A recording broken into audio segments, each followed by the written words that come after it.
Músculo cardíaco. El músculo cardíaco es estriado involuntario y está localizado en el miocardio, que es la capa media y muscular del corazón. También se encuentra en las paredes de los grandes vasos sanguíneos, en la zona donde estos se unen al corazón. Las características de las células musculares cardíacas son que sus células son cortas, como vemos de aquí a aquí, y éstas se ramifican o bifurcan. Pueden hacerlo por uno de sus extremos y pueden hacerlo por los dos extremos. Se unen entre sí para formar trabéculas o fibras largas de músculo que se disponen en láminas. Se disponen paralelas entre sí, al igual que en el músculo esquelético. Poseen discos intercalados, que son esas estructuras que vemos aquí, que son uniones especializadas entre una célula y otra. Poseen bandas de filamentos, con lo que tienen bandas oscuras y banda clara, por lo que es un músculo estriado. Posee un núcleo ovoide de localización central, por lo que son mononucleadas. En este corte vemos músculo cardíaco real. Aquí vemos que sus células se ramifican o bifurcan y que contienen un solo núcleo. Su núcleo es ovoide, aunque aquí se ve un poco redondo, y es un núcleo grande. Es único, por lo que las células son mononucleadas o uninucleadas. Aquí vemos las estructuras que son llamados discos intercalados, que es la unión especializada entre una célula muscular cardíaca y otra. En esta ampliación podemos ver las estrías. Estas estrías están formadas por las bandas oscuras y las bandas claras. Podemos ver que no se ven tan llamativas o tan claras como en el músculo esquelético, ya que en el músculo esquelético es donde mejor se ven las bandas. Aquí tenemos parte de los discos intercalados. Aquí tenemos un corte transversal del músculo cardíaco. Vemos las células como son un poco redondeadas y tienen un solo núcleo, y su núcleo está en el centro, a diferencia de los núcleos del músculo esquelético que se ven en la periferia y son varios. Algo muy importante que se debe notar aquí, y es que se ve este tejido conectivo que rodea cada una de las células. Este tejido conectivo es un endomisio. El músculo cardíaco solamente posee endomisio, es decir, no posee epimisio ni perimisio, y en él corren los vasos sanguíneos, es decir, los capilares, los linfáticos y los nervios. Como ya hemos dicho, las fibras musculares cardíacas se van a ramificar y se van a unir una con otra para formar trabéculas, las cuales forman fibras musculares largas que se disponen en láminas o capas de láminas. Estas láminas están separadas por el endomisio. En esta diapositiva vemos los esquemas del músculo esquelético y del músculo cardíaco. Vamos a ver las diferencias entre ambos músculos. La primera diferencia que vemos es que las células musculares esqueléticas son cilíndricas y no se ramifican. Vemos que las células cardíacas se ramifican, aunque también son cilíndricas. Algunas de ellas son aplanadas. El músculo esquelético posee varios núcleos y sus núcleos son pequeños y lo posee en la periferia, mientras que el músculo cardíaco posee un solo núcleo y su núcleo es más grande y está en el centro. Es decir, el músculo esquelético es multinuclear y el músculo cardíaco es mononuclear. El músculo esquelético, sus células se disponen paralelas, pero nunca se unen una con otra. Y aquí vemos que en el músculo cardíaco las células se unen por medio de los discos intercalados.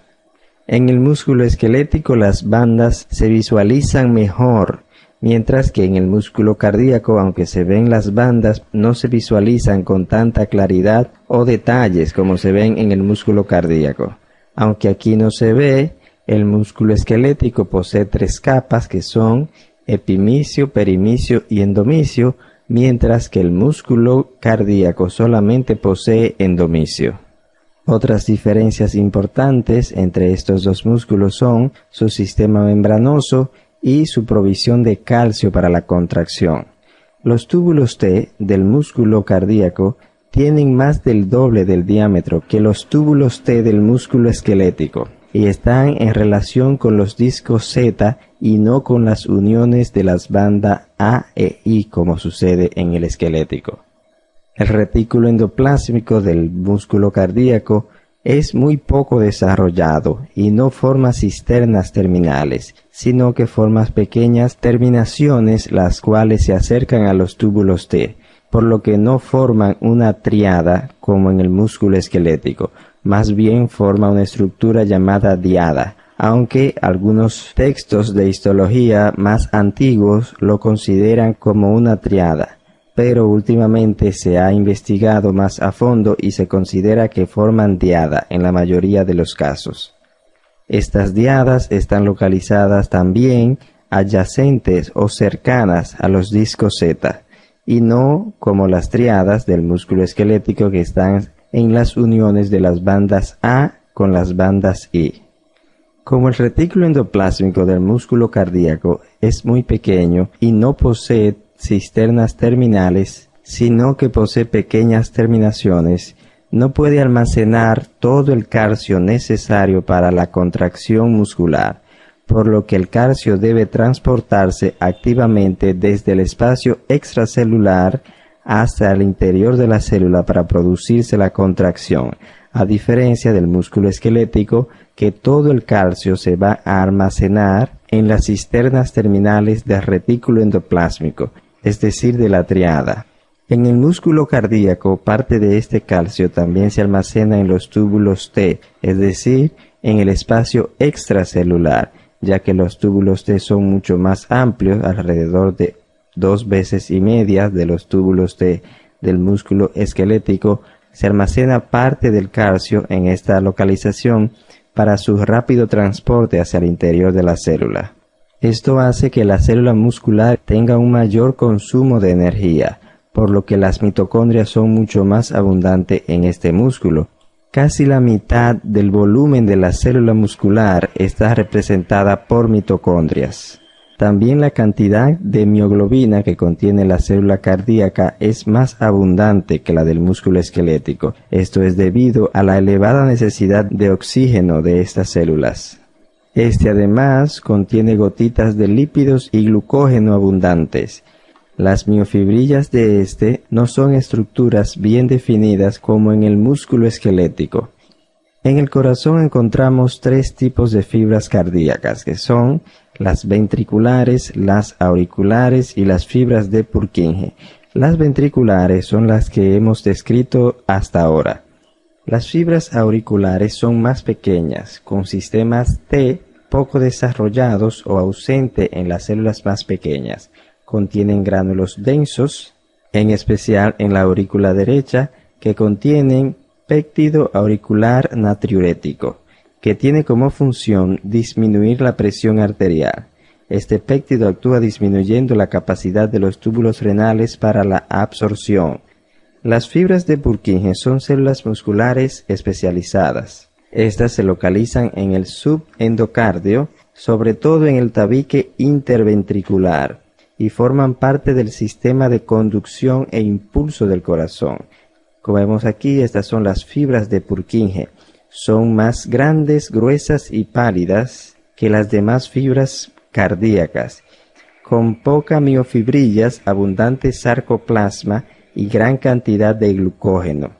Sus discos intercalados casi no se ven por estar poco desarrollados. En este corte también podemos ver vasos sanguíneos y nervios que se encuentran en las paredes del corazón. Aquí vemos otro corte donde vemos las células de Purkinje. Como hemos dicho, son células más grandes, pálidas y gruesas que las demás células musculares cardíacas. Si la comparamos, vemos que el tamaño es mucho mayor. Aquí vemos el endocardio y ellas se encuentran en el subendocardio, es decir, por debajo del endocardio. Y son células que intervienen en el proceso de conducción de los impulsos eléctricos del corazón. Discos intercalados. Los discos intercalados son uniones especializadas entre las células musculares cardíacas. Esta tiene forma escalonada, como vemos aquí, y por ende va a tener porciones que son longitudinales, es decir, que corren paralela al eje mayor de la célula, y porciones transversales. Las porciones transversales coinciden con la línea Z. Aquí vemos cómo coinciden y aquí también. En las porciones transversales tenemos los tipos de uniones celulares, desmosomas en manchas y fascias adherentes. Como sabemos, estas dos uniones son fuertes uniones que permiten firmeza o que le proporciona firmeza a la unión intercelular. Además, ahí encontramos algunas uniones comunicantes. En las porciones longitudinales abundan las uniones de intersticio o uniones comunicantes, que también son llamados nexos. Estas uniones permiten la rápida difusión de los impulsos de despolarización de una célula a otra. Reparación y regeneración del músculo cardíaco. El músculo cardíaco es incapaz de regenerarse. Después de una lesión, como por ejemplo en el caso de un infarto al miocardio, la región lesionada es invadida por fibroblastos. Estos experimentan división celular y forman tejido conectivo cicatrizal para la reparación de la lesión.